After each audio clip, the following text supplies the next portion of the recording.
people invest in their own long-term viability when they're given that choice.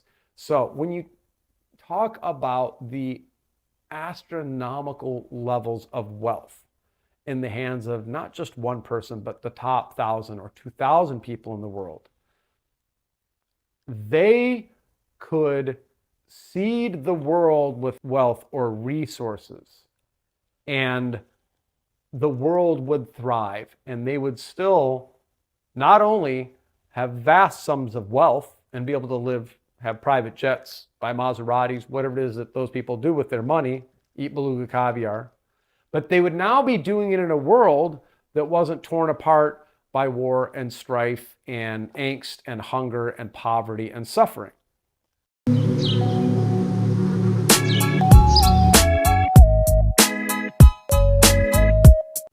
I would love to see people stop fighting with each other, like working people, no matter what race they are, no matter what religion they are, no matter what gender they are or sexual orientation. Whether they make 40,000 or 140,000. Yeah, I mean, we're all working every day to try to put food on the table and keep a roof over our head.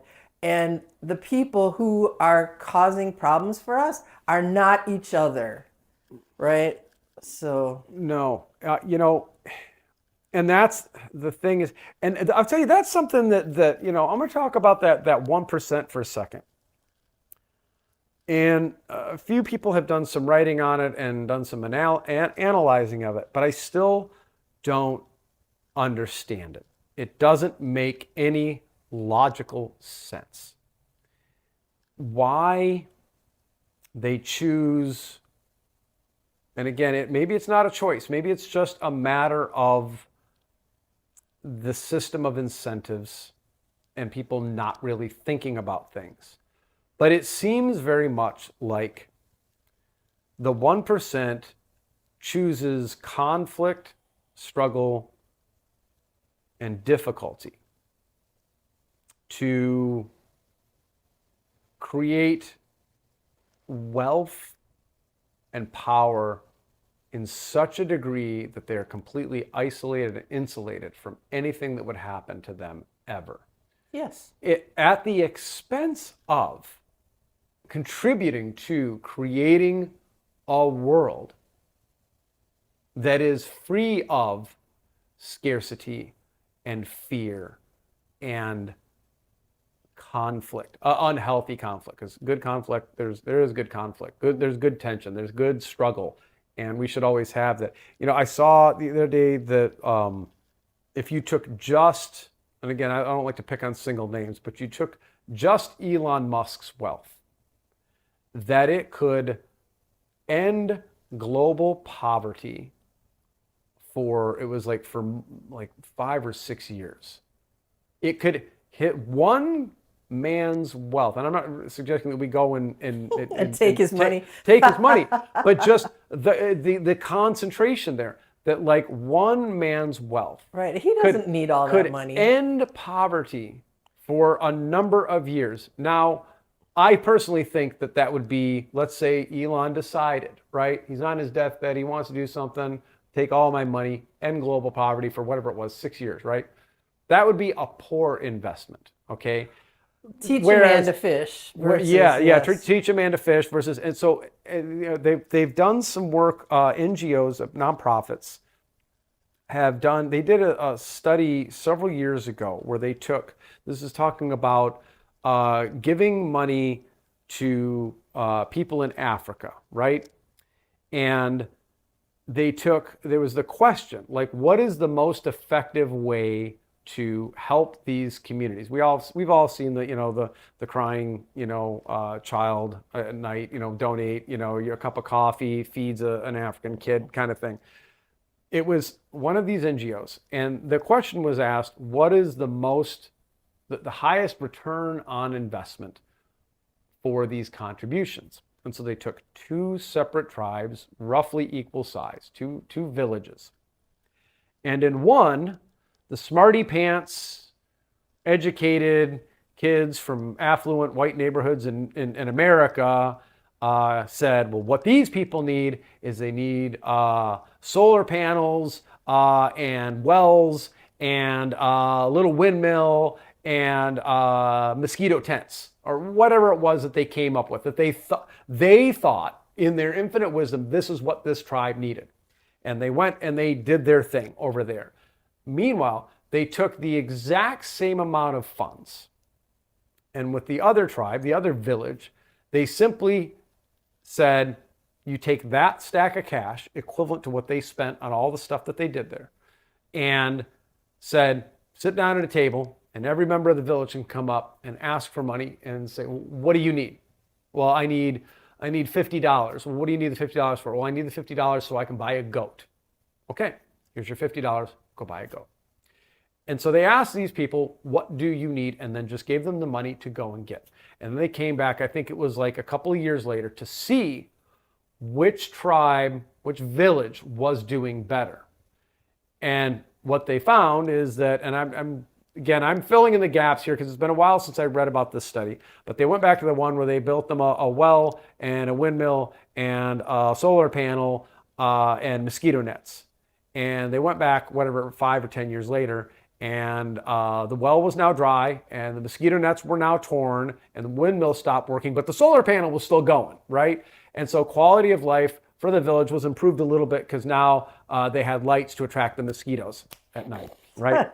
But then they went to the other village where they just let people say, what do you need? And then gave them the economic means to get what it was that they needed.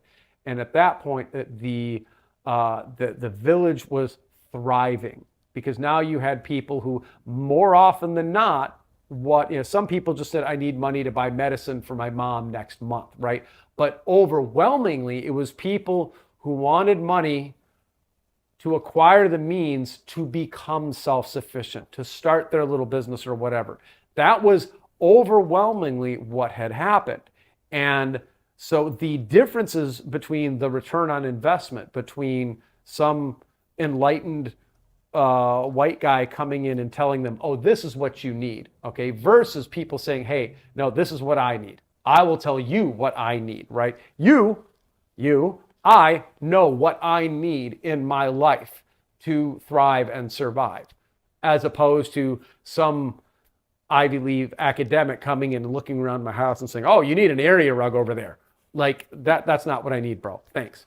This has also been validated with some of the universal basic income studies that have been done, is that the vast majority of people, when they've done pilot projects with universal basic income, some people will say, oh, they're just going to go spend it on drugs and party. The overwhelming majority of people either buy a car so that they can go get a better paying job, they buy school books with it, they buy better food, which then enables them to have a better quality of health, which enables them to work longer hours. Like, people invest in their own long-term viability when they're given that choice. So when you talk about the astronomical levels of wealth in the hands of not just one person, but the top 1,000 or 2,000 people in the world, they could seed the world with that kind of program or wealth or resources, and the world would thrive, and they would still not only have vast sums of wealth and be able to have private jets, buy Maseratis, whatever it is that those people do with their money, eat beluga caviar, but they would now be doing it in a world that wasn't torn apart by war and strife and angst and hunger and poverty and suffering. Right. They'd be able to feel less guilty about having more. There's been some research studies on that. They've looked at the mental health of extremely wealthy in very equal societies and compared it with the mental health and happiness levels of the very wealthy in highly unequal societies. And overwhelmingly, those who live in more equal societies are overwhelmingly happier and more at ease. I'm not surprised. Do you really think that Jeff Bezos or Elon Musk would feel comfortable wandering around downtown Detroit going for ramen and coffee to see a show? Or would they feel threatened and intimidated and not be willing to go, right? Whereas an extraordinarily wealthy person in, I don't know, we're just going to pick a country, Denmark or something like that, where it is a more equal society, would probably feel more than welcome to walk the public streets because they would not fear the public backlash because there is not as much inequality in that society. Therefore, there's not as much anger. You hit upon something earlier, which I thought flows really well from this, which is the wealth is isolating, that extreme level of wealth, and mental health, the tendency to be suicidal, all these things. They've found that isolation is the key thing that drives people to have drug addictions, that drives people to become suicidal, this sense of isolation. And wealth, extreme wealth, is very isolating. So, yeah, community is the thing that keeps people the healthiest. And like the rats, if they were isolated, they would push that button for the drug like until they died. But if they were in community, they were not even interested in pushing that button. Right. So I think a lot of people forget that community is like the most important thing. We're kind of losing that. Like since pandemic, Oh, God, yes. a lot of people Even are before. lonelier than they've ever been. And like people are buried on their phones all day instead of interacting face to face. So, it's funny you bring that up. So, to that point, like, yeah, it's just to kind of close out the whole, my little appeal to the wealthy, like any of them are going to watch this, is that like,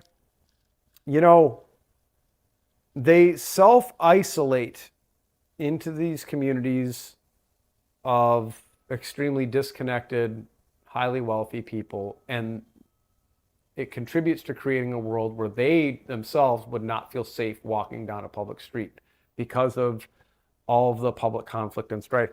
It would be, and that was kind of what started this, is that like, I don't understand, like some of these people, and you can go back and forth, like there's evidence to suggest that actually some of the most wealthy and powerful people in the world are not actually all that smart. They're just talented in one thing and a little bit disconnected and with their fellow man. But I will say, like, it seems very short-sighted for them to contribute to a world that creates so much suffering and instability. And maybe they're not even aware of how bad it is because of that isolation.